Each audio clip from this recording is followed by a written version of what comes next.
this morning, planted strongly in time of pandemic. Nandito na tayo sa panahon na ito. Para nais ko pong sana intindihin ninyo that I really believe that whatever happens in our life as a believers, there is no such thing as accident. Things happen because God permitted it to happen. Amen? Kahit ng pandemyang ito, may pasabi ang Panginoon dyan na kinakailangan nating makita. Now, all the people in the world are just, so much concerned of the situation. Okay? Makikita natin dyan. Okay? Now, ang lahat ng mga tao ay oftentimes ay para bagang nawawala ng puso, nawawala ng, pag-asa. Okay? Pero sa mga believers, ito dapat ang ating titingnan. Okay? This kind of pandemic, okay, our Christian life, dapat, may gagawin itong dalawang bagay siguro hindi lang sa Kristiyano, kundi sa lahat. Okay? It will either make you strong or make you weak. It will either make you grow up or shrink down. Nasa sayo yan. Okay? It will either glow you, okay, us, or dried us up. Inspire, encourage us, or discourage us. It will either motivate us or depress us. At marami pong taong ganyan. Sana walang Kristiyanong maging ganon. Sana lang. Pero mga minamahal ko, nais ko pong ipakita sa inyo ito dahil ang mga sitwasyon natin ngayon ay nandito na po tayo. Hindi na po tayo exempted dito. Okay? Now, okay? I pray and I hope it will keep on develop us to progress, to move, to be more and much stronger as the planting of the Lord. Sinabi ko nga kahapon, alam nyo, hindi ko alam kung ang pandemyang ito ay matigil kasi nasa kamay naman talaga ng Panginoon eh. Pero ako po kasi ang taong I'm thinking as worst comes worst happened. What if it will not? What if? Pero ako'y naniniwala po, the world will just keep on doing. Kasi po, nasa GCQ na, tapos naging MGCQ na tayo dito sa Tarlac. Sooner yan. And I really believe sooner the borders will be open. May pandemic man o wala, it will be open. Hello? You can go back to your job. Lalong-lalo na, anak tayo ng Diyos eh. Kung iyan ay gagawin ng Panginoon, it doesn't matter may pandemya, wala. Opo. Sa Amerika nga, hindi sila nagkakuha nila ng mask eh. Kaya maraming namatay sa mask kaysa sa kuhan. Dahil nga hindi makahinga. Sino naman, carbon dioxide lang ang hinihinga mo pag nakamask kang ganyan eh. Dapat yan, mayroong tawag ito, yung tawag yan? Oxygen dapat. Pero karamihan, ganoon eh. Ako po, hindi talaga komportable kung tuloy-tuloy. Hindi ako talaga komportable. Tapos nga, nagsabi isang pastor, ikaw lang mag-isa sa sasakyan mo, tapos magmamask ka pa? Ano bang purpose niyan? Para naman yan, hindi. Amen? Okay? Pero, wala tayong magawa. Yan ang mindset ng mundo eh. So, what should we do? Lagi kong sinasabi, we abide. We abide. But we adjust. Amen? Ina-adjust din natin. Kasi hindi naman ubra na magagawa natin lahat eh. Okay? Pero tandaan niyo po ito, mga kapatid ko. Bilang anak ng Diyos, tayo po was compared. Ang sabi diyan, sa verse 3, He shall be like a tree planted by the rivers of water. Note that bringeth forth his fruit in his season. His leaf shall not wither, and whatsoever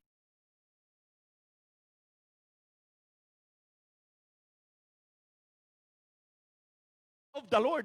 Kung ang Diyos ang nagtanim, may kakatakot ka ba? God who controls all the seasons. Dito sa atin, ano lang tayo? 2 season lang tayo. Rainy at saka dry season. Sa iba, 4. 4 season. May yung iba, 6 season eh. Nung nakapunta akong Australia, namimingwit kami. Sabi naman, wala daw, wala bagyo. Bigla na lang magkabagyo. Sabi ko, bakit naman ganun dito? Sir, ganun talaga? No? Biglang mawala. Init na naman. Anong klase? Sabi ko, di ko maunawaan. Hindi talaga ako taga dito, taga Pilipinas kasi ako eh. Amen? Ganun po talaga.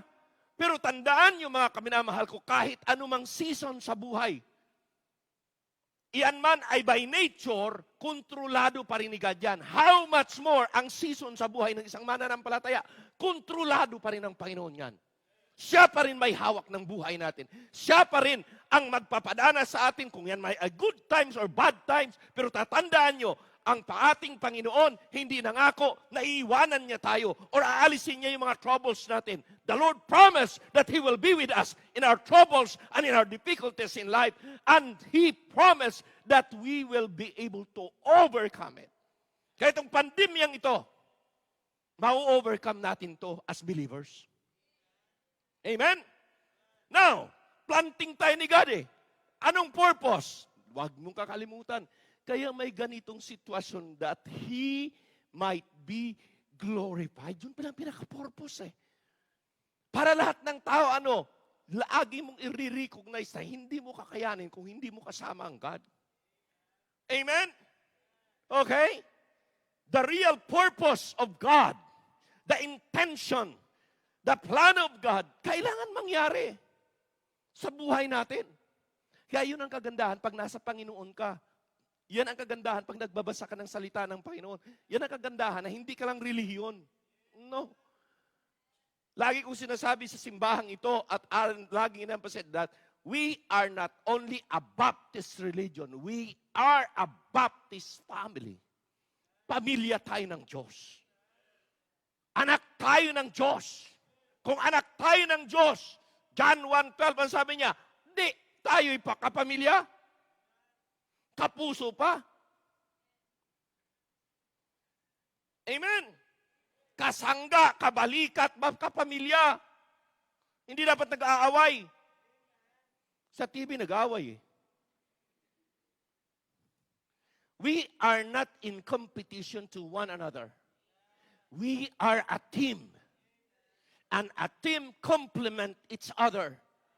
Why? Because sabi nga doon, ang isang simbahan uusad lamang pag ang bawat isa ay nagkakaisa. And there are a lot of churches that they are not complementing each other, but they are biting each other. And once you are biting each other, sooner you will be consumed. Ubus kayo. Hindi na kailangan ng demonyo magtatrabaho eh. Bakit ho?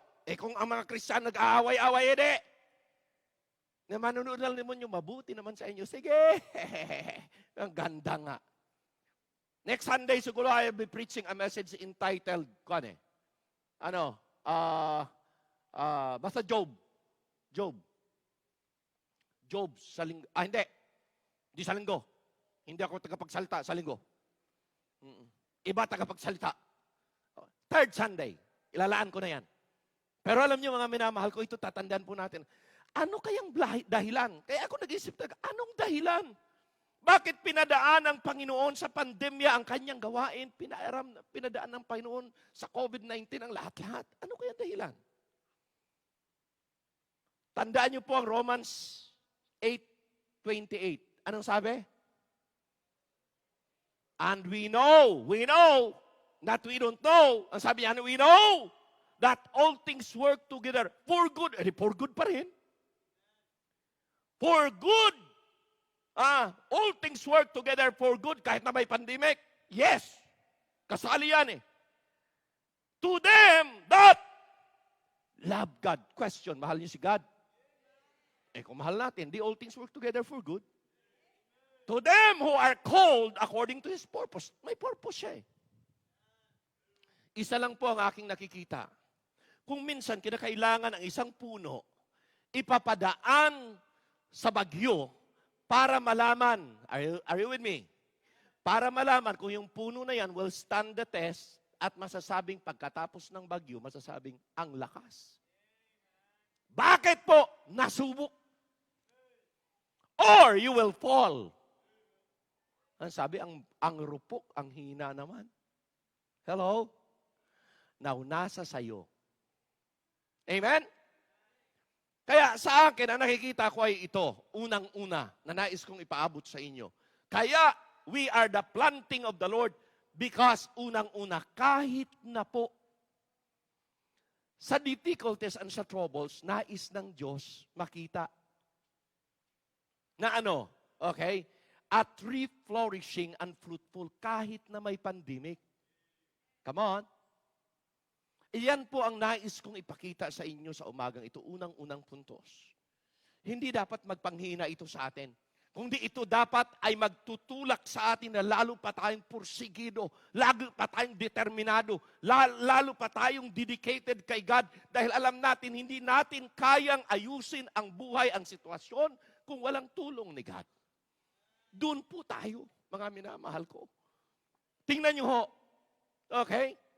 Flourishing, this is the divine blessing that produces real effect in life. Alam mo, makikita ka lang talaga na Kristiyanong matatag pag nasubok ka eh. Kaya lagi kong sinasabi ang quotation na faith that is not tested cannot be trusted.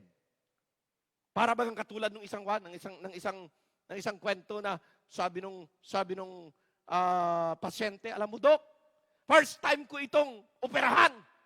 Kaya talagang ako po ay takot na takot.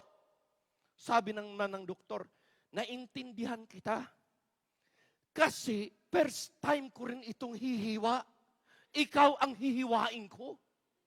Kaya kabadong-kabado din ako. Hello? Totoo nga naman yun. Wala ka pang experience. Talagang ganun ang mangyayari.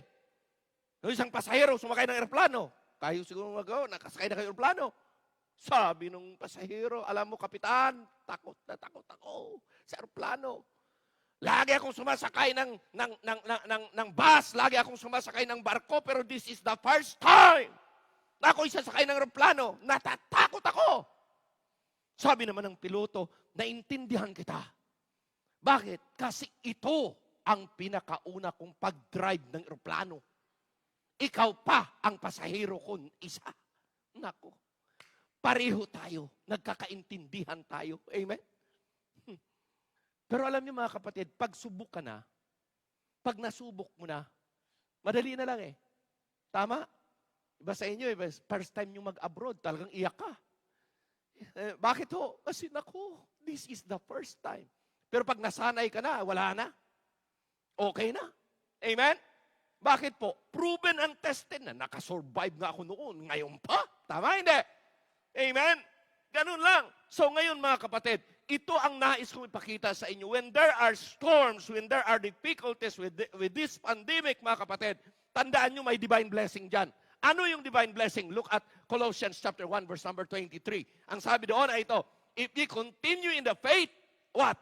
Grounded and settled, and be not moved away from the hope of the gospel, which ye have heard, which ye have preached, which was preached to every creature which is under heaven, whereof I, Paul, am made a minister. Ano ang pinaka-purpose talaga? Nais ng Panginoon na tayo, kaya pinasunusubok tayo, dahil nais ng Panginoon that you will be grounded and settled. Another verse I want you to see, Colossians chapter 2, verse 6 to 7. Ano sabi niya? Okay, rooted. Sabi niya, as ye have therefore received Christ Jesus, walking in Him, then rooted and built up in Him. Okay? And established in the faith. Establisado, matatag.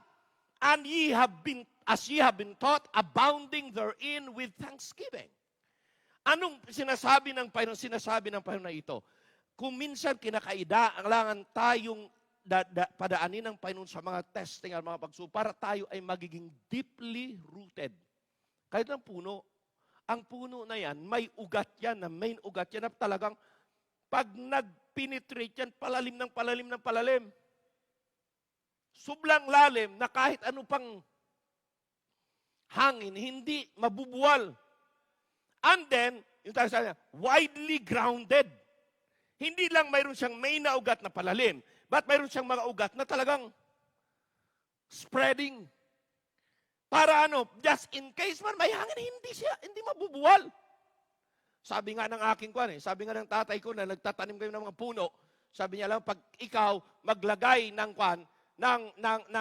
fertilizer, doon, halimbawa, puno ng mangga, ang gagawin mong ganyan, wag mong ilalagay doon sa puno. Wala doon yung gamot. Yung gamot? Gamot kasi yung root sa Bisaya. Okay. Wala doon yung kanyang roots. Nasaan? Kung saan ang lawak ng mangga, doon mismo sa brim na ganyan, nandoon yung kanyang mga ugat, doon ka maglagay. Doon ka maglagay ng ng fertilizer. Ganon yung tayo. Kaya ganyan yan kalawak. Hello? Pag ilalagay mo na sa puno niya, doon lang ang fertilizer, patay ang iyong inaalagaan na yan. Sobra. Ikalat mo. Ganun pala ka. Yun ang sinasabing deeply rooted, widely spreading, grounded. Ganun dapat buhay Kristiyano. Tandaan nyo ito, sa buhay Kristiyano, hindi pabilisan. No, there is no such thing as instant growth. Sa buhay Kristiyano, the growth is a process. It will take time to really become strong and stable. Kaya, hayaan mo na ang Diyos magbigay sa iyo ng enough. Alam nyo mga kapatid, kahit na kayo, sabi nga, kahit na halimbawa, prutas. Ang prutas na yan ay palutuin mong iyong pinilit. Anong gagawin sa prutas na nilulutong, yung pinilit? Halimbawa, saging, mangga, anong gagawin mo? Alam ba ninyo na kahit ng pinya na yan, kinakalboro yan? Opo. Tawag noon, hinog sa pilit, lagyan mong kalboro. Mabilis ka. Pero pag tinahin mo, hindi naman masarap. Oo. Kaya ang Kristiyano dapat hindi hinog. Ano dapat? Hinog sa puno. How? Give them enough time to grow. Kaya hindi ko maintindihan, may mga pastor na talagang nilalampaso, tinitira talaga yung mga membro. Bigyan nyo ng time na sila mag-grow. Feed them well. Fertilize. Alagaan lang. At makikita nyo, pag yan po ay nag-produce na, pag hindi napilit yan ay nahinog sa tamang panahon, I tell you, you will be the happiest person because you will see the life of that person continually grow. Amen? Planting tayo ng Panginoon. Kailanman ang Panginoon hindi namimilit. Ang ginagawa lang ng Panginoon, turo lang. Kaya kami mga pastor dapat, maintindihan namin, turo lang kami ng turo. Turo lang. Hayaan mo na ang tao mag-response. Hayaan mo ang tao na siyang maintindihan niya. Pag naintindihan niya, makikita mo. Magre-response well yan. Deeply rooted and widely grounded. How? Planted by the power from above. Alam niyo sa panahon natin ngayon, mayroon, ayaw ko kung kayo nagtitingin ng mga kabilis, mayroon ako nakita kasing mangga. Ang liit ng mangga, pero ang daming bunga. Ano kaya ginawa nila rito? Pero talagang mga hinog pang mga bunga, nasa kwan lang parang nasa paso lang. Tapos iba, sabi ko, bakit ganoon? Anong ginawa? Mayroong mga kwan na pala sila, pamamaraan. Mayroon diyang tinitinda na parang grafting na pag pinutol mong ganyan, tapos putulin mo rin dito, isalpak mo na lang ganyan. Tapos, yun na yun. Tapos nakita ko, ay pambira, ganito kalaking puno ng mangga, pagkatapos ang gagawin niya, kanyang bubutasan, basta gaganyanin niya, tapos kukuha siyang ganyan ng nagbubunga na, yung nagbubulaklak na ng mga sanga, tapos igaganyan niya dito. Tapos, makikita mo, ang labas, kundi bulaklak. Tapos, bunga na. Now, alam ba ninyo na ganyan tayong mga mananampalataya? Okay? Planted by the power from above. Grafted tayo. Because by nature, we are wild. Olive. Basahin nga natin. Sabi dyan sa Romans chapter 11, verse 16 to 22, ang real talaga kasi, children of Israel. Pero napaalis because of unbelief Tayo ngayon na mga believers, na mga Gentiles, ay nag-graft in Bakit po? Tayo ngayon nagtatamasa ng blessing na para sa kanila. Kasi ni-reject nila, pero darating din ang oras, mabalik sa kanila. Kaya ang sabi diyan, for if the first fruit be holy, the lump is also holy. And if the people be holy, so are the branches.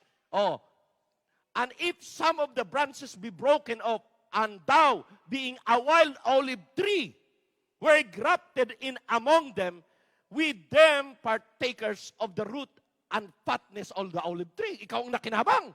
Okay? Boast not against the branches. Sa mga pinutol or tinabi. Bakit po? But if thou boast, thou bearest not the root, but the root thee. Okay?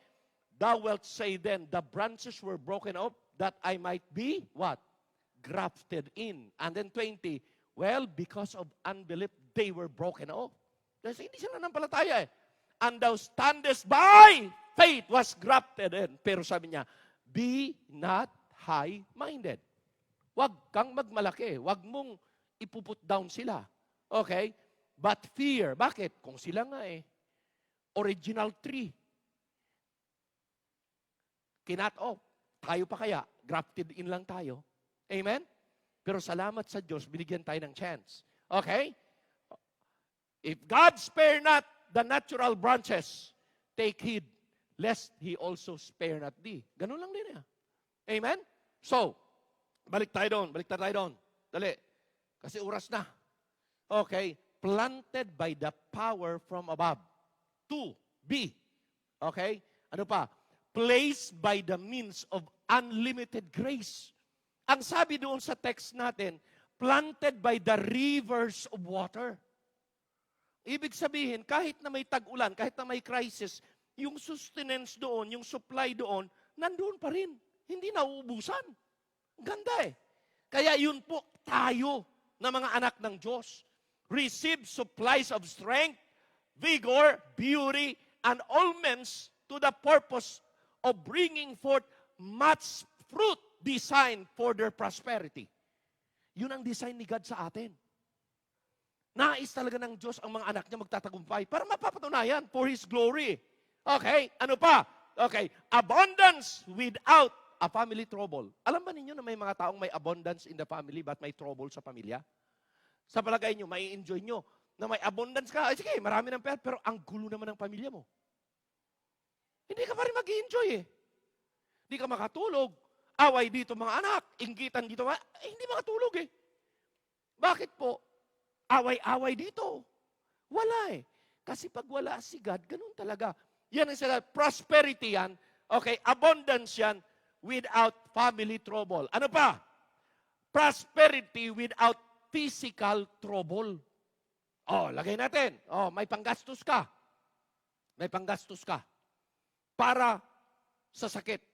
Pero ang sakit mo, terminal naman. Tingnan nga natin kung ma-enjoy mo. Hindi rin. Tama, hindi. Okay, ano pa? Okay, abundance without emotional problem. Marami pong tao. May problem sa emotion. Bakit po? May mga problema silang hindi kaya nilang solbahin. Sinaktan ng magulang, sinaktan ng anak, yung mga ganun. Emotionally depressed. Alam niyo, ayaw ko ng ganun. Paano mo nga mayroon kang pero wala kang kapanatan? Hindi. Amen? Di bali ng target na lang pagkain ko. Ano yung target? Alam niyo yung target ko ano? Asin. Pero naman, makatulog ako ng mahimbing at makakain ako ng marami. Kasi wala akong trouble dahil mayapa ang kalooban ko. Ay, sarap. Sarap mag-target. Lalong-lalo kung hunter ka, ibon na lang. Pwede na. Amen? Ganun lang kasimple ang buhay. Kaya alam nyo, sabi ko, pag ang buhay mo'y napakataas, ang hirap abutin yan at ikaw mismo mahihirapan. Pero live a simple life and you'll see lahat ng i-add sa ng Panginoon. Alam niyo po kung ano yung simple life? Ha? Ganito. Huwag niyo kakalimutan to. 2 word. Be content and be satisfied with what you have right now. Kontento ka lang. Satisfied ka. Di ka maiinggit eh. Pero kung hindi ka kontento, lagi kang maiinggit sa mga taong mas nakakaangat sa'yo. Totoo, hindi. Oh, ang Kristiyano, ganun eh. Now, anong standard ng contentment ni God sa Bible? Simple lang. Nandun sa 1 Timothy yan eh. Having food and raiment, let us be content therewith. Oh. Sinong taong pinakamahirap sa balat ng lupa na walang pagkain? Lahat may pagkain eh. Dahil kung walang pagkain yan, patay na yan. At ano? Damit. Ang ating damit nga. Kaya si Mrs. namigay ng namigay. Bakit? Alam bakit? Sobrang damit mo, iniipis na lang. Hindi mo pa nagagamit hanggang ngayon.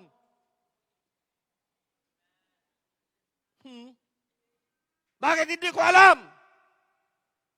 Alam ko nga eh. Experience will tell. Kahit gaano karaming gamit mo, ang nagagamit mo lang lagi dyan, 5. Pinakamarami, 5 sa isang linggo. Pinakamarami. Hello? 5 t-shirt, yun lang yan. Bakit po? Kasi ang ginagamit lagi nating gamit, yung mga paborito natin.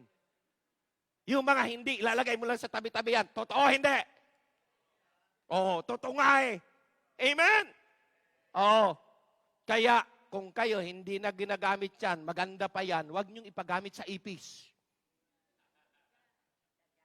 Sa daga. Sa anay. Hello? Share it. Lagi kong prinsipyo kasi namin sa bahay, ganito, kasi daming nagbibigay. Hindi na tayo bibili ng damit. Okay, sige, hindi ka nga bibili, dami namang nagbibigay. So, ang gagawin mo ay ganito, yung mga luma, i-dispose na natin. Pero magaganda pa, hindi luma naman talagang lumang-luma na hindi gawin na lang basahan. Hindi naman ganyan. Pero nandyan eh. Be a person that shares. You will be always a blessing. Pero kung ikaw lagi, kabig dito, kabig doon, sige. You are always a receiver. Naku, maging hoarder ka pagdating na ng araw. At ang bahay mo, kahit na ang ganda-ganda ng picture sa labas, sa loob ay parang basurahan. Bakit? Wala ka ng panahong maglinis.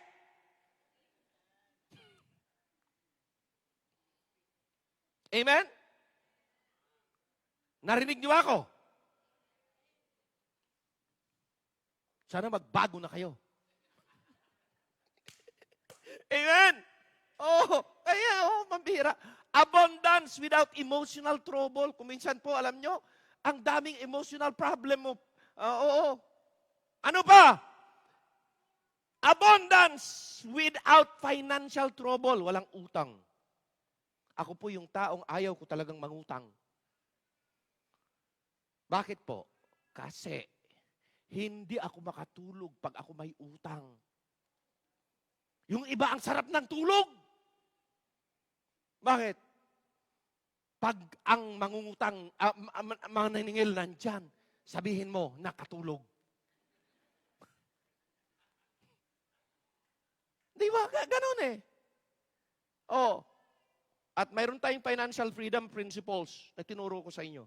Huwag niyong kakaligtaan tong financial freedom principles. Paalala niyo pa? Ano yung una? Ayan. Pag kayo tumanggap ng pera, ang una niyo kaagad iisipin, galing kay God ito, ang para kay God ihihiwalay mo na. Tandaan niyo po, ang financial freedom, hindi yan paramihan ng pera. Hindi ko mo marami kang pera, financial freedom ka na, wala. Kahit na ikaw ay isang kahig, isang tuka lang, pag marunong ka sa buhay at kontento ka, malaya ka. First principle say when I receive something, whatever a blessing, what belongs to God, it must be returned to God. Number 2, ay save. Ang Pilipino ay talagang problema. One day millionaire, isang pambihira, pag hirap na hirap. Pero pag nagkaroon ng pera, ang isip ka agad, bili mo ko. Hanggang lahat, ala nang mabili, naubos na. Kaya anong kasunod? Utang ko. Saan makautang? Hello? Mali. Mismanagement eh. Kaya ang sunod ay after na-separate mo na what belongs to God, ang sunod na principles ay impok. Impok. Impok! Hindi gastos! Ano yung impok na yan? Yan ang pinaka-purpose niyan. Pag dumating sa kagipit-gipit, may mahuhugot ka. Opo. Huwag ubus biyaya, bukas tutunganga. Mali yun. Talo tayo dyan. Amen? Next, ay ano? Ito, pabigat ng pabigat yan. Ang next na principle ay ano? Separate. Ano? Ayan. Pagkatapos na alis mo na yan, anumang natira, i-manage mo properly. Ang tawag niyan ay ano? Budgeting. Hello? Budgeting. Ano ang iba-budget? Yung iyong natira. Kasi ang savings mo nakasekret, nakakuha na, separate na. Ang kay God, nakaseparate na rin. So, anong natira? Dalawa ang principles dyan sa natira. Anong gagawin? 1, live within your means. Kung ano lang ang nandyan, yun lang ang gagastusin. Huwag kang gumastos higit. Kasi red ang tawag niyan. Naku. Saan ngayon yan? Problema na naman. Amen? Hello? At ang una mong focus, hindi wants, needs. Needs. At ang needs lagi ng pamilya ang focus. So manage what is left. Ang principles ay ano? Pakasyahin ang mayroon. Ang mas maganda pa ay live not only within but below. Teka, ang gastos ko ngayon ay 100. Pwede ba babawasan ko? Ihiwalay ko pa. 20 pesos. Ang gagastusin ko na lang 80. Pwede na yan. Live below the means that you have. May savings ka pang dagdag. Okay. Ito mas masakit. Pang-apat na principles of financial freedom ay ano? Ha? Pag may utang ka, bawal-bawal muna kung saan-saan. Magbayad ka utang muna. Walang nag-i-amen. Mayroon yatang wala akong pinatamahan personal. Hindi ko alam mga buhay niyo. Pasensya na kayo. Amen? Pag may utang, utang muna ang unang babayaran. Kasi pangit, pag Kristiyano ka, ay ikay utang ng utang, pero hindi ka marunong magbayad. Malayo ka pa lang. Ginaganyan ka na ng nebo. Yan, may utang pa sa akin yan. Naku, 2 taon, 3 taon na, hindi pa nagbabayad. Naku. Tama, hindi. Ano pa? Ito, matindi ito. Ang pinakahuli, masakit. Alam mo, ang pinakamasakit, hinuli ko talaga. Para ano? Para ma-realize mo. Okay, bayad utang pang-4. Pang-5, alam niyo kung ano? Huwag mangutang. Hello? Huwag! Pastor, bakit? Kasi sabi ng Bible, pag ikay nangungutang, you are always a servant to the lender. Alipin ka eh. Lalong-lalo may tubo. Alam mo, diyan magaling yung mga Bombay. Kahit na pasampu-sampu lang yan, kumikita yung mga Bombay sa'yo, kala mo. Bakit po? Kasi nag-utang ka. Ako, ang prinsipyo kayo ito. Kung mayroon akong gusto, hindi ako uutangin. I will buy it cash. How? Mag-antay muna ako ng taon. Iipunin ko muna. Para ano? Pagdating na ng mayroon na akong kaya, bili. Hindi siya kumita sa akin.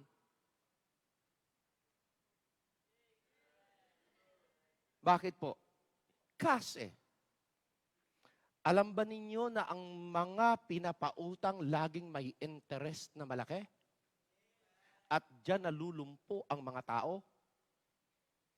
Para hindi siya kumita sa iyo, huwag kang bumili ng inuutang. Paghandaan mo, impok muna. Pero tanong, mangungutang ka ba kung may savings ka? Hindi. Di savings muna. Hello? Pag yan ay gagawin nyo, hindi sayang ang inyong lahat na pinaghirapan. Hindi sayang yan. Hindi ko makalimutan yung isang kwan yung mag-asawa, nag-preach ako sa isang church na kung saan giving, sa ating daughter church yan Nurse itong babae, 30,000 a month. Ang lalaki, nasa abroad, 75,000, 100,000. Tapos, ang babae, lumapat sa akin, sabi, Pastor, kasi ninong ako Ninong, bakit ho? Bakit ganon? Faithful naman kami sa church. Giver naman kami sa church. Bakit ganon? Anong ganon? Baon na baon ako sa utang. Ano ka rin ginawa mo? Magkano income mo? Ganito. Oh, ang laki naman pala. Kapatid, mayroon kang 100,000 a month? Hindi mo pa mapagkasya yan? Ako nga Kung may 5,000 lang ako sa isang buwan, masaya na ako. Kahit na 500 lang Wait, nag-umpisa ako sa church ito magpastor, 300 pesos a month. O, paano kanyan? Hello? Nagkaasawa ako, 700 pesos. Boss namin, Merkano pa. Oh. Pero hindi ako bakit po? Manage mo ng mabuti. Ang konti. Hello? Pagkatapos sabi ko, ano ba rin ginawa mo? Ito, sabi. Kasi pastor, nagpapagawa ako ng bahay. Okay, good. Dapat lang. Kaya laging sabi ko, magpagawa ng bahay. Very good. Tapos, inutang ko lang ang mga materyales. Okay lang yan. Mayroong mga 100,000 pambayad Tapos po, ano pa? Ginawa mo? Kumuha ako ng pamasadang tricycle. Okay, good. Si pastor ko naglalakad, kinunan ko rin ang motor. Okay, good. Tapos, ano bang ginawa mo? Bumili ako ng property. Lupa. Nuhulugan din. Hindi na ako nagsabing good. Nagpaplano akong mag-start ng business sa ganito. Oh. Tapos binayaran ko na yung price. Sabi ko, no wonder. No wonder, kaya hindi ka kasya 100,000 kasi mismanage ka. Wala kang problema sa giving sa church kasi hindi pa nawawala ang 100,000 mo. Nandyan pa. Pero ang problema mo kung ano? Hindi ka marunong bakit pinagsabay-sabay mo? Mali. Gusto nyong mabago? Gusto nyong ayos? Bibigyan ko kayo ng counsel. Opo, pastor. Garantihan ko sa iyo, within 2 years, your house is good. You can buy not only tricycle, but you can buy a brand new car. Within 2 years. Hello? Hindi tricycle. Pero masakit ang sasabihin ko. Willing ba kayo makinig? Opo, pastor. Number 1, yung lupa na dinaunan mo, balik mo. Sayang naman, pastor. Sayang talaga. Pero gusto mo bang mahirapan ka tuloy-tuloy dyan? May interest yan. Ang tricycle na kinuha mo, ibalik mo rin. Hello? Naku, sayang. Ibalik mo. Si pastor, palakarin mo uli. Ibalik mo rin, pati motor. Pastor naman, ibalik mo muna. Yun lang, yun ang advice ko. Pagkatapos ano ba, yung iyong business, give up mo muna yan. Anong i-focus mo sa 100,000 mo every month? Ang i-focus mo lang muna bahay mo. Yun lang muna. 100,000 naman, pambihira yan. Within 3 months yan, tapos bahay mo. Mayroon ka pang kompletong appliances. Yun lang muna. Amen? 100,000. Pambihira, kalahating taon, 500,000. Laki na niya na. Ano nga niyo ibig sabihin, mahal ko? Management is so important. Pag hindi kayo mag-manage ng mabuti, kahit gaano pa karami ang pumapasok, para nilagay mo lang yan sa bayong, binuhos mo sa bayong, bakit? Yung bayong na binuhos ko naubos, puro lahat butas, ang dami, kahit na maliliit. Wala yan, di ubra. Amen? Kaya gusto nyo na walang butas, unahin si God, i-manage ng mabuti, makikita mo. After 2 years po, alam niyo kung ano nangyari? Lahat ng kanyang hinahangad, nabili niya. Sasakyan pa. Nakabili ng sasakyan. Bakit? Sabi ko, imagine mo yung 100,000. That is 1.2 million sa isang taon. Kung 2 years, 2.4 million ka. Hello? Naunawaan niyo ibig sabihin? Well-planted dapat. Penetrated deeply. Tapos, amen? Are you with me? Lalo-lalo na kayong mga nag-a-aspire, yumaman, kayong mga, lalo dito, kasi talagang, I'm really praying. Yung mga young people natin, dito kailangan, hindi lang isa. Maging milyonaryo talaga kayo. Pero, you need to follow the Bible way para hindi masasayang. Walang masasayang. Amen? Oh, this is the what? Oh, this is the spiritual wall. Kaya hindi mo pababayaan yan. Okay, ha? This is the prayer, the inner growth. Panalangin lagi yan. Ephesians. Tuloy tayo. Dali. Pambihira. Planted in the house of the Lord. Makinig kayo maigi. Dahil ko sinasabi ito, kahit kayo going abroad, huwag niyong hahayaan na ang inyong pamilya, iiwan niyo lang dito pagkatapos walang simbahan na nag-aalaga, hindi uubra. Ang daming troublesome. Ang dami ko nang inadvisean. There should be a church na kung saan sila they are taken care of and they are guided well. Hello? Bakit po? Importante yan. Ako talaga, hindi ako nag-a-advise na may mag-a-abroad. Kayo mag-asawa, hiwalay. Pero wala tayong magagawa eh. Dumarating talaga sa ganyan. Nandyan na yan eh. Ang only alternative na pag pumunta ka sa abroad, dapat may mga kaibigan kang believers. Saan sa job mo doon. Then, dito din, alaga dapat ng simbahan para hindi masayang ang lahat. Guided yan. Well. At alam nyo, maraming buhay ang nabago at naging maayos talaga dahil mayroon silang guidance mula sa salita ng Diyos. Amen? Amen? At tatandaan niya, lalo-lalo kay mga kabataan na are planning abroad. You need to. Hindi dapat ninyo papabayaan yan. Okay? Grow higher and tall like cedars. Okay? Nais ko pakita ito sa inyo. Basahin natin ha. Noted yan. Psalms 92, 12 to 15.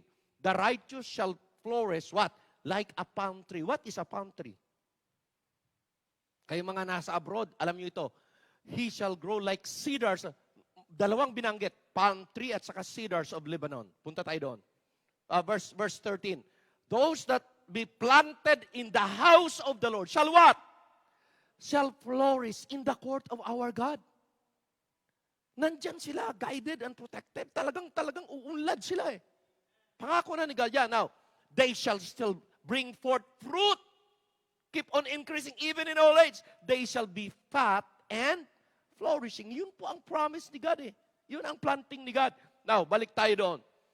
To show, huwag nyo kakaligtaan ng verse 5. Babalikan natin yung verse 5 ha? O verse 15. Okay. Una, planted in the house of the Lord. Importante yan. Okay? 2, grow higher and tall like cedars. Ano po yan? Among the trees in the forest, ganyan, the cedar are yun pong pinakamatayog. Pinakamataas. Okay? Kaya sabi doon, yung mga buhay ng Kristiyanong talagang straight sa God, ay talagang matatayog yan. Itaas talaga ng Panginoon yan. Amen? Imagine mo yung ating mga anak will become like cedars in Lebanon. Sabi niyan. Tapos sabi niya, they will grow higher and tall like cedars. Okay? Near in heaven. Alam niyo po, wala na akong ibang desire sa mga anak ko eh. I don't care kung ang mga anak ko maging professional, mayayaman o hirap. Hindi. Ang desire ko lang talaga, katulad din ng desire ng tatay ko. Basta takang ko, ang gusto ko lang, ang mga anak ko naglilingkod ng mabuti kay God. Pag naglilingkod ng mabuti sa Panginoon yan, hindi mapaparwa ang buhay yan. Hindi ako magsasakit ng loob dyan. Sigurado yan. Because it happened to us eh. Okay? Grow stronger, the tallest among the trees in the forest of Lebanon. Yan yung tinatawag cedars. Okay? Ano pa? Grow fitter to use and cheerfully respected by all about them. Imagine mo kung ganun ang buhay mo. Amen? Next. Remember natin. Grow stately, body and large bow. Verse 12. Flourish like a palm tree. Ano naman yung palm tree? Alam nyo na itong palm tree. Ano ang bunga ng palm tree? Hindi ba yun yung dates? Dates, no? Okay? Alam niyo kayo maka-abroad. Now, the fruit of it are very pleasant and it is evergreen. Kahit na mayroong sakuna, nandun pa rin. Hindi ba totoo? Next. Palm tree ay what? Long live. Ang haba doon ng buhay niyan. Ano pa? Long life. On winter or in summer, does not change eh. Nandun pa rin eh. Yun dapat ang buhay Kristiyano natin. Like a cedar and like a palm tree. Na hindi nagbabago, talagang steady lang, talagang stable. Yun ho. Ito pa. Okay? Nais kong imagine. Palm tree. Alam mo may statement sila eh. Hindi ko alam kung anong state, kung Arabo ito or Latin ito but ang sabi sa palm tree ito, sub pondere Christic. Christ.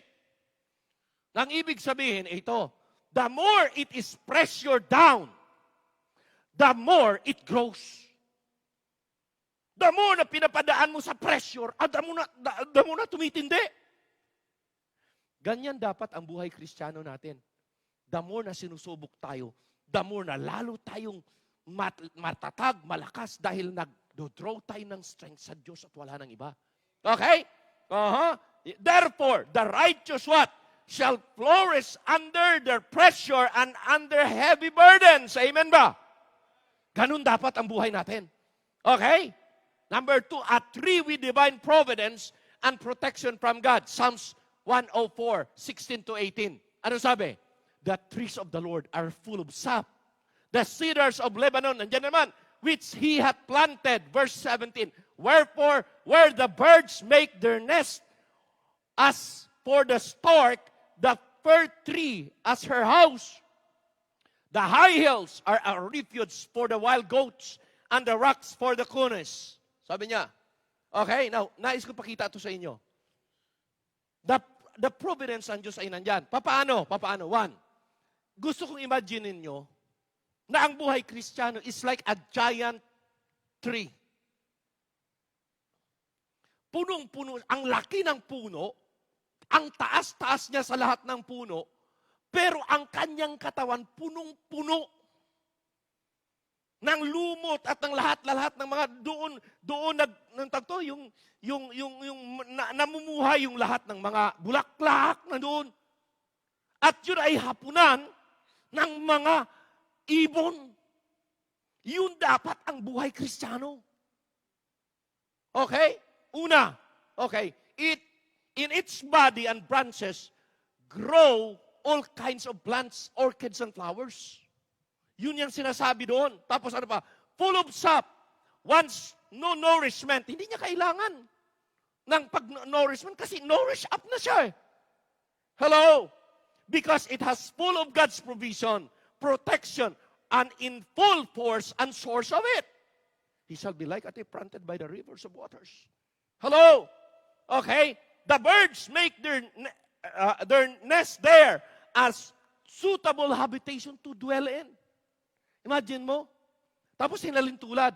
Yung goats, ang kanilang bahay doon sa rocks. Yung cones, yun po ay rabbits. Ito ay mga hindi kaya nilang protektahan ang kanilang sarili. Pero ang ginagawa po nila ay, halimbawa mayroong predator. Ang gagawin po nila, tatakbo, mabilis, tapos makapasok doon sa bahay. Pag nakapasok sila sa bahay nila, nako, bye-bye, hello, sa mga predator, kaya hindi na sila mapipenetrate. Alam ba ninyo na ganun dapat ang buhay Kristiyano? Protected by the Lord. Wow! Hindi ka maaano kahit ano pang pandemya sa paligid. Bakit po? May Diyos na nagpoprotekta. In fact, your life is always a blessing. Bakit po? Maraming makikinabang eh. Hello? Bakit po? Bakit yan? Pareho lang naman kami yan. Bakit ganun? Ganun ang kanyang perspective sa buhay. Ganun siya ka-inspirado. Ganun siya ka-excited. You know? And they will notice, iba kasi yan eh. May Kristo kasi yan eh. May Panginoon, totoo kasi yan eh. Hello? Oh, diyan lagi marinig namin ni Francis doon sa dalawang kasama namin. Ito, pastor, iba talaga yan. Bakit po? I want them to see. Iba relihiyon naman yun. Isa doon, iglesia. Isa doon, Catholic. But I want to see them na iba. Iba ang isang buhay ng isang taong sumusunod sa Panginoon. Amen? Amen? Okay? Yan pa. They sing according to their capacity to the honor of their Creator and Benefactor. Hello? Kaya gusto ko talaga yung singing natin mag-ayos na maayos. Alam mo bakit? Sa singing parang blessed na ako eh. Opo. And that is preparing how the message should be presented. At napakaganda, mga kapatid. Ano pa? Ano pa? Ito nabanggit yung stork. Yung stork. Oh, nababaril namin yung stork eh. Okay? Ang stork, pipili yan ng pinakamataas na kahoy at doon niya po ipupugad yung kanyang na para bagang hindi mapipenetrate ng anumang predator. Kadoon siya. Bakit? Alam niya, secured ang kanyang lugar. Ganyan ang lugar ng isang mananampalataya. Ganyan dapat lugar natin. Doon natin ilalagay ang ating tahanan, secured ang tahanan natin. Okay? The stork. Okay? Mayroon ng fir trees, specially and particular mention, which are very high, and her house and her castle for protection. Hindi mapipenetrate eh. Di ba ang sarap mga kapatid? Na yung buhay, napakataas na ang turmoil, ang mga problems dito lang sa baba. Hindi kayang abutin ang level mo. Dahil ang storms dito lang. Pero alam ba ninyo, na totoo ito eh. Pero pag-aralan po, kung pag-aralan ninyo, alam ba ninyo na ang storms dito lang sa ating atmospheric, pag lalabas ka, wala na. Beyond the clouds, wala na. Tama hindi? Beyond the clouds, the sun always is shining. Doon si God eh. Kaya there would be times na kailangan ang level up ng Christian life natin, tataas na kung saan, pag dito na, hindi ka na maaabot ng mga problems because you overcome it all. Yun ang buhay natin. Yun ang gusto kong pabumuhayan natin bilang mga mananampalataya. And that is the kind of level I want everybody to grow up and keep on growing. Bakit po? Because that is the safest place for our family to dwell and none else. Amen? Amen? Okay, isa pa. Okay, the wild goat, nasabi na yan, the wild goat, ang ginagawa nila yan, yung kanilang resting place, yung refuge nila yan, ang sarili nilang bahay. Kasi hindi naman nila kaya ipagtanggol sarili nila. The same also with us. Only God can protect us and preserve our life. None else. Okay? Okay? God provide Himself to be a refuge and a dwelling place to His own people like those inferior creatures. At yan po tayo. Kaya ang Panginoon talaga nagpuprotekta, nagpo-provide. Okay, last. A tree with a promising and brighter future generation. Ito pong nais ko. Kayo mga kabataan, kayo mga young people, itong gusto kong makita ninyo. Kami mga matatanda will just be here. Masasabi na namin naabot na namin yung sa amin, siguro itong para sa amin. But kayo, you have a beautiful future, mas more than us. Kaya kinakailangan titingnan nyo ito. Wala akong ibang heart's desire sa mga kabataan natin that you will be successful na kami, uugod-ugod man, uupo na lang kami, kita namin ang aming mga anak. Anong pambihira naman? Ang anak ko, ang galing. Amen?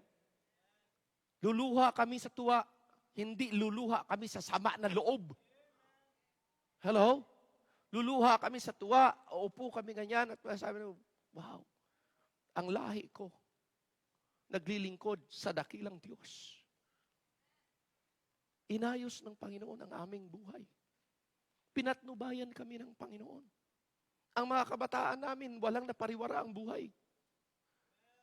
At yun ho, ang isa sa napaka-heart's desire ng bawat magulang, ng bawat pamilya.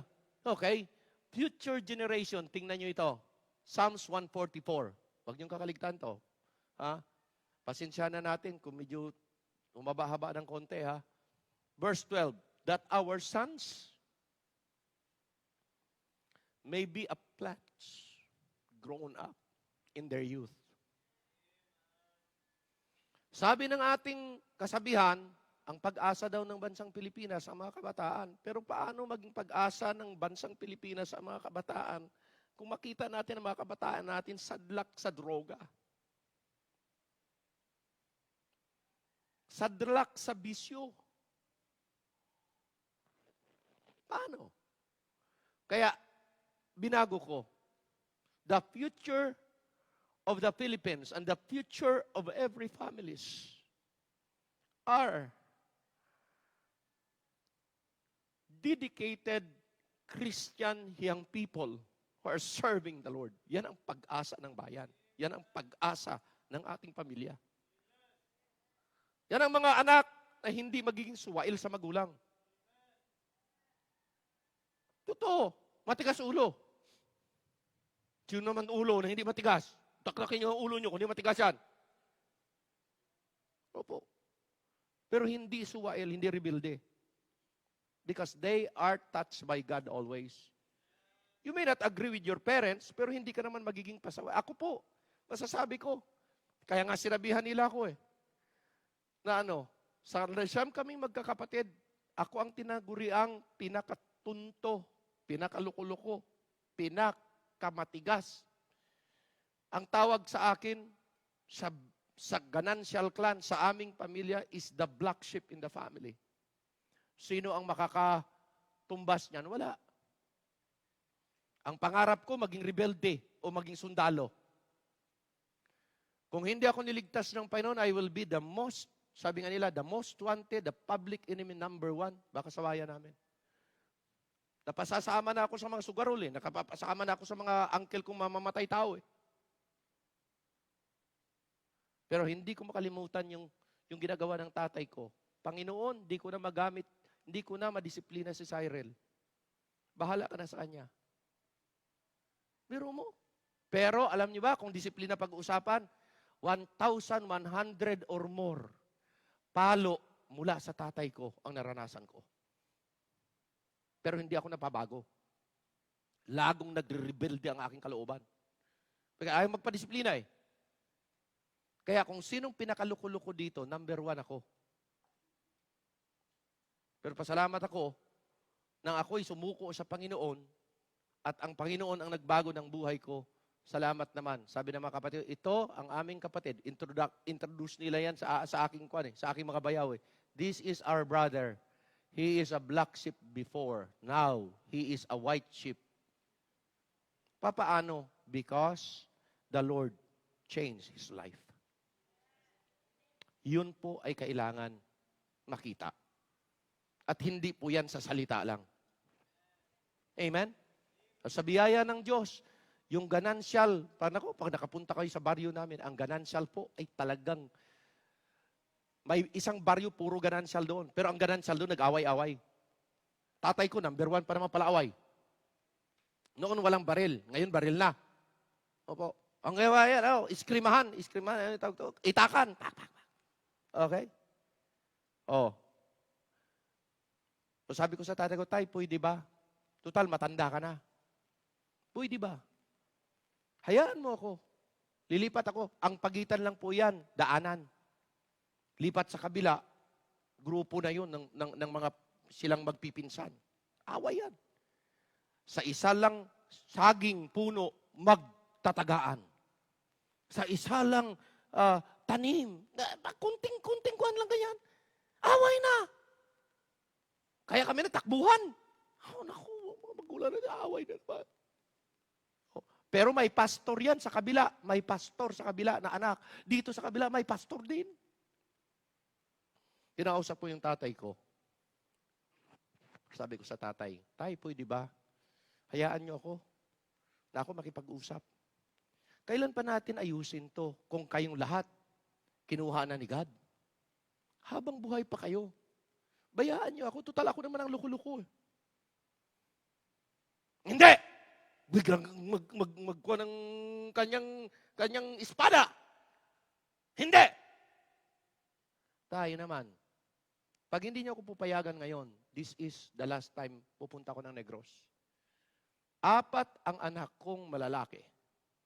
Pag isasali ko ito sa gulo dito, ang mga anak ko ay walang magandang kinabukasan. Pwede ba? Payagan niya ko. Pag hindi, ang gagawin ko ay ganito.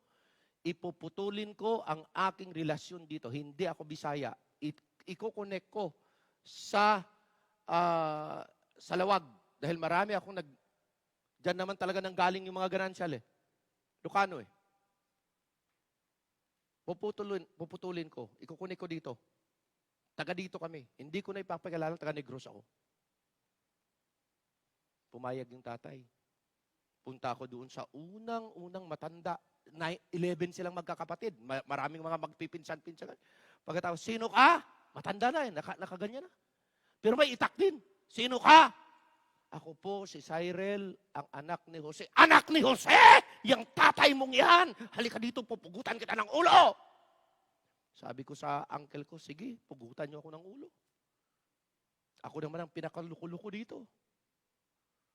Hello? Inisa-isa ko yan, 11. Pati babae. Pati mga babae. May itak lang yung likod. Hanggang napaayos ko po. Ito man lang, sabi ko, maging meaningful sa buhay ko that I was the black sheep in the family. Pero ako ang nagiging dahilan upang ang aming Ganancial clan uli ay magkaayos. And through that, dinala ko pa ang ginagawa ng Kapampangan ditong, anong ginagawa nga? Yung reunion. Tuloy-tuloy po yan. Every year may reunion. At lagi na lang, hindi makakalimutan, ang nag-introduce nito, ang black sheep ng Ganancial na ngayon ay hindi na black sheep. Bakit po? It was God. It was God who works. Amen? Opo, pag pumunta ako sa bahay ng aking mga pinsan-pinsan, they will always say, Noy, salamat ha. Noy kasi ang apelyido, ang kwan ko eh. Palayaw, Noy, salamat ha. Sa ginawa mong ito, ang ating buong angkan, maayos na.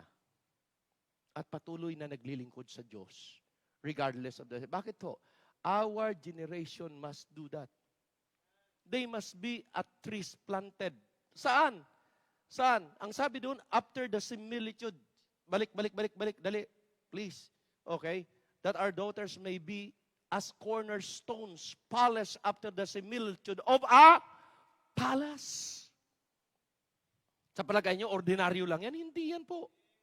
Okay, verse number 13, that our garners may be full according all manners of store, that our sheep may bring forth thousands and 10,000s in our streets. Okay, that our oxen may be strong to labor, that there be no breaking in, nor going out, that there be no complaining in our streets. Okay, happy is that people that is in such a case. Bakit ho? Ye happy are the people whose God is the Lord. Mapalad kayo. Na-raise up kayo sa church. Kaya sana wag niyong sasayangin. Marami nang sinayang umalis dito. So sana wag kayo. Because sabi ko nga, sasabihin ko uli, katulad ng sinabi ko noon, hindi ko na mababago pag sinira nyo ang mga buhay nyo at nasira kayo sa mundo. Hindi ko na ma-fix ang buhay nyo. I cannot do that. What I can do is to cry. Not condemn you, but to cry for you.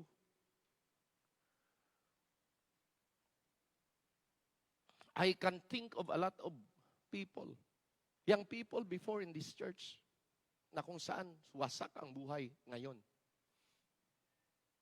Hanggang ngayon, nagbibleed pa ang puso ko sa kanila. Bakit po? Mahal ko sila eh. At sana kayo rin. Huwag niyong masayang. Bakit? Ang intention sa inyo talaga ng Panginoon, you will be at the palace. Seasonally fruitful, abundantly productive, prosperous. Sabi niyan, their next generation are destined to be. Yan ho. Ako'y naniniwala, destinado ang mga anak ko, mga kabataan natin sa ganyan. Pero nasa sa kanila if they will be able to follow through. Okay?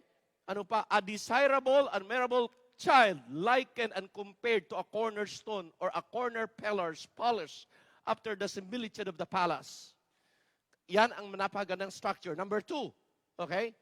They saw the unlimited, connected, strong principle spirit manifested like a strong tower or building. Panalangin ko kanina kay Maricar. Marivic, At saka may isa pang pinanalangin ako. Sabi ko, dun sa prayer ko, ang dalangin ko, Panginoon, that this woman, this man, will become a woman with principle. Kasi pag maprinsipyo kang tao, hindi ka madaling maswade kahit gaano pa karaming mga kabarkada mo. Pag mali, mali talaga. Hindi, ititindigan mo yan. You will never do corrupt anything because you know na sila ay hindi magpiplease sa Diyos. Hindi ka talaga aayon. Titindigan mo talaga kahit ikaw na lang mag-isa.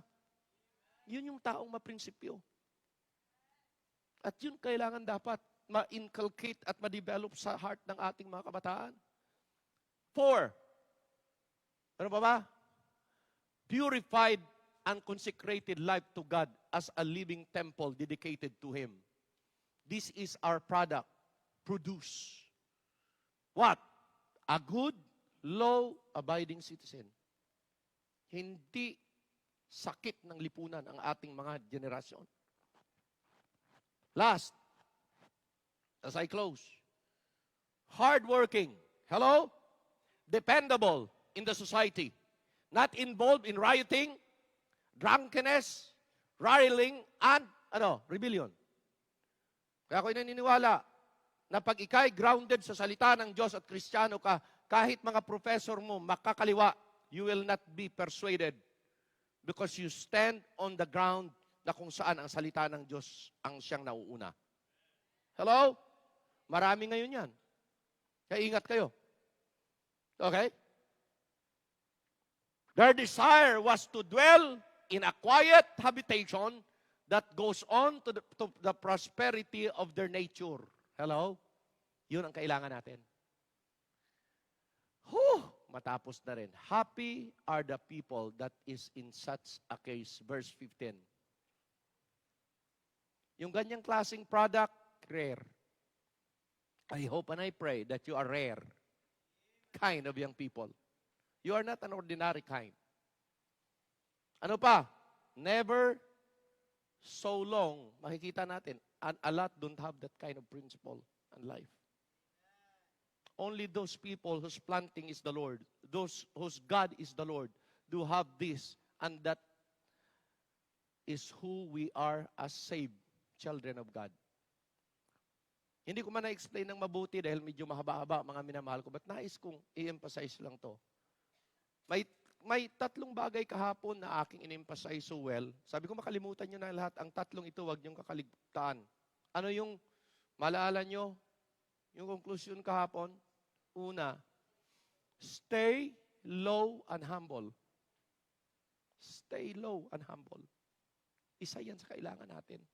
Kahit gaano man ang pagtaas, ano man ang blessing, we need to stay low and humble. Because wala pong makakatalo sa iyo pag mababa ang kalooban mo.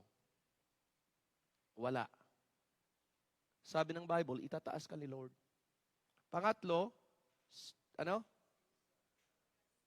seek God's glory and honor always. Huwag niyong kakalimutan yan. Yun talagang. And then pinakalas, padali. Love God always. Pag may pag-ibig ka ng Diyos, mamahalin mo ang lahat ng sino man na malapit sa iyo.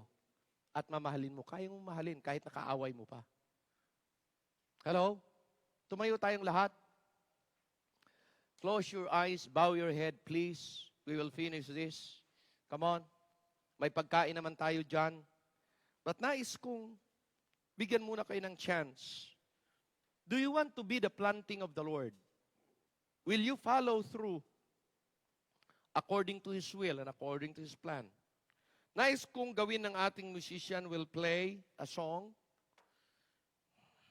Nais kong ang musician natin will play.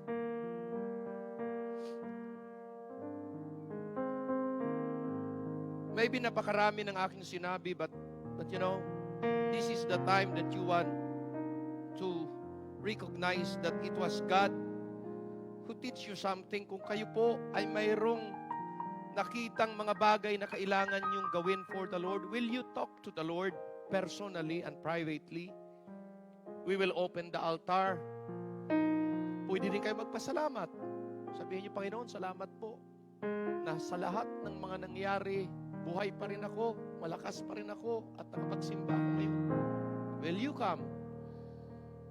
Do you want to be a strong, productive tree for the Lord? The altar is open. I'll pray for you pag kayo pupunta dito. Come on. Sige. Giving you a chance. Young people man kayo, adult man kayo, you just come dito sa altar and just bow your head. Kung hindi naman kayo makapunta dito sa altar, you can sit down and pray. I'll pray for you. Sige po. Pero bigyan ko kayo ng time to talk to the Lord individually. Please. Ano man ang inimpress sa inyo ng Panginoon sa mensahe, just ask the Lord.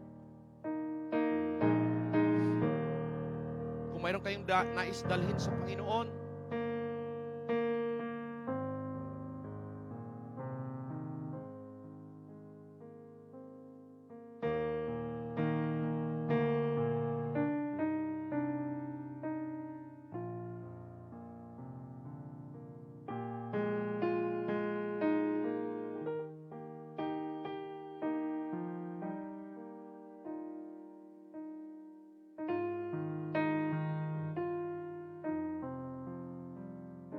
salamat po sa inyong mga salita